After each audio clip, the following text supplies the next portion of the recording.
One of the new features that came out inside of Photoshop CS5 is actually in Bridge CS5. All right, which Bridge comes with Photoshop for free, and it's called the export panel, which lets you take a whole bunch of JPEGs or a whole bunch of raw files, convert them into a JPEG format, or convert them into something that you want to go to Facebook, Flickr, or even just save a whole bunch of raw files as JPEGs onto your hard drive. All right, so here's the way it works. You'll see the export panel over here on the left. If you don't, just come up to the Windows menu and you can turn it on right there. Now, once you're over here, you'll see that there's some presets already loaded, like Facebook, Flickr, Photoshop.com, save to hard drive. And all you have to do is just, let's make our thumbnails a little bit bigger here.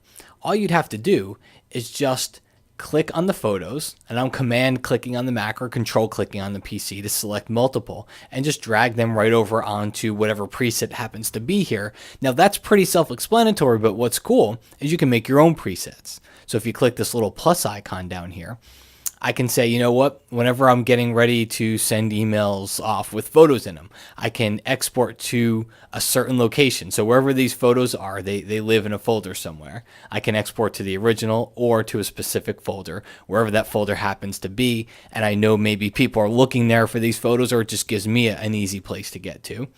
And then you set your destination.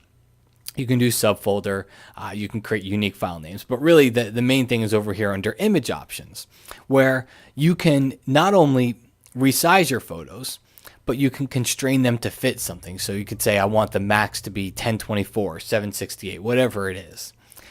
You can also come down here to your image quality, because it's going to be a JPEG.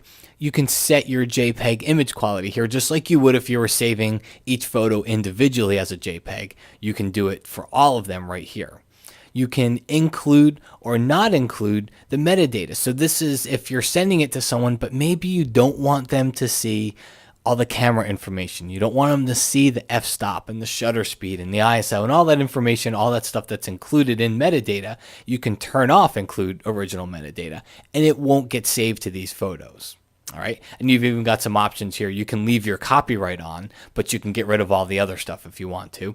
You've got some metadata templates, which you'll see under the file menu. If you go down to file info, you can create your own metadata templates. So you can turn those on.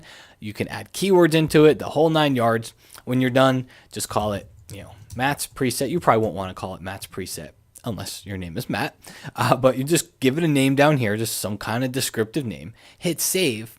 And now, we got to select a destination folder.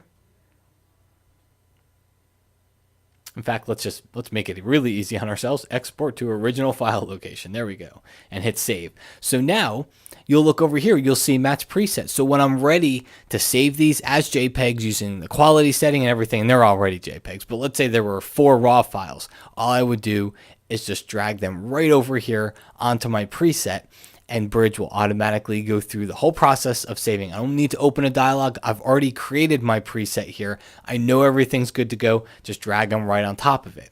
And then come in here and explore. Look at some of the ones like Facebook and Flickr, things like that, because you can do some very neat things just to take your photos from Bridge, go directly to Facebook, go directly to Flickr, where you don't have that middle step of you saving these photos and going through saving all your photos onto the desktop and then going over to your web browser and uploading them and all that fun stuff. So you can get it all done right here inside of the export panel, which is new inside of Bridge CS5.